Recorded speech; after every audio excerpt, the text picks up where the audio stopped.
The famed Ed Sullivan Theater has been the home to The Late Show with Stephen Colbert for the past 11 years. And tomorrow, Colbert will tape his last show in front of a live studio audience. For nearly 100 years, some of the biggest entertainers were introduced to the world on that very stage. And Jessica Moore reports on the theater's rich history.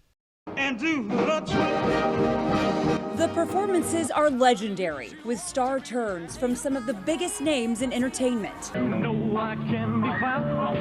In September 1956, 21-year-old Elvis Presley appeared on the show for the first time, singing to screaming fans in the audience and tens of millions watching at home. The rising rock and roll star would return 6 weeks later. Right. Elvis Presley.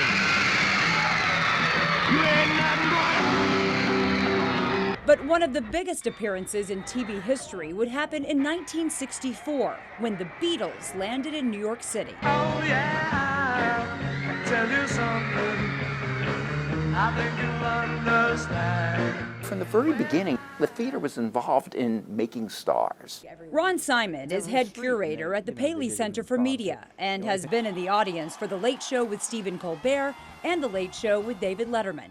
If there's a story that you wish people knew about the Ed Sullivan Theater that people may not know, what would that be? We all identify it, with some of the great performances. Frank Sinatra sang on radio at the Ed Sullivan Theater. But I think one of the great moments, Paul McCartney on the roof with crowds enveloping 53rd and 54th Street. It was just amazing. That was one of the great moments of the theater. Ed Sullivan himself, when you think about him, he was a bit of a renegade. He really promoted and highlighted black artists and performers before that was widely accepted.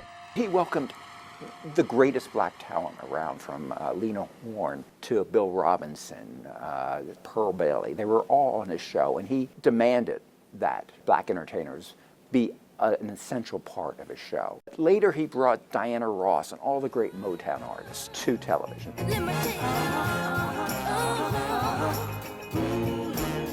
I'm on the Ed Sullivan Show. You can't tell me nothing. Tony and Emmy Award-winning actress Leslie Uggams performed on the show 10 times in the 1960s. I believe in me. We got an opportunity to be seen. When you're on television, you're going to a lot of homes. What did the Ed Sullivan Show symbolize back then to culture, to the country? The It Show, because if you were on the Ed Sullivan Show, you were big time. In my neighborhood in Washington Heights, the whole neighborhood was watching and very proud that somebody from 164th Street was on television and the Ed Sullivan Show. Built in 1927, the Ed Sullivan Theater was originally named Hammerstein's Theater and was home to Broadway shows. That year, a young actor named Archie Leach appeared in the musical Golden Dawn. Leach would later be known as Hollywood movie icon Cary Grant.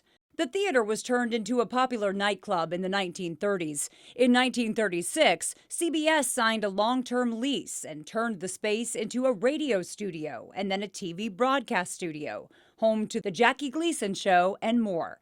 It was renamed the Ed Sullivan Theater in 1967. CBS purchased the theater in 1993 as a home for David Letterman and then for Stephen Colbert.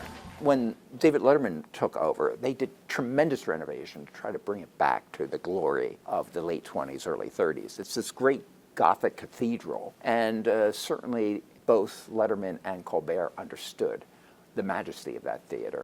If you were writing the next chapter for the Ed Sullivan Theater, what would that look like? It embraced radio in the beginning, television in the beginning.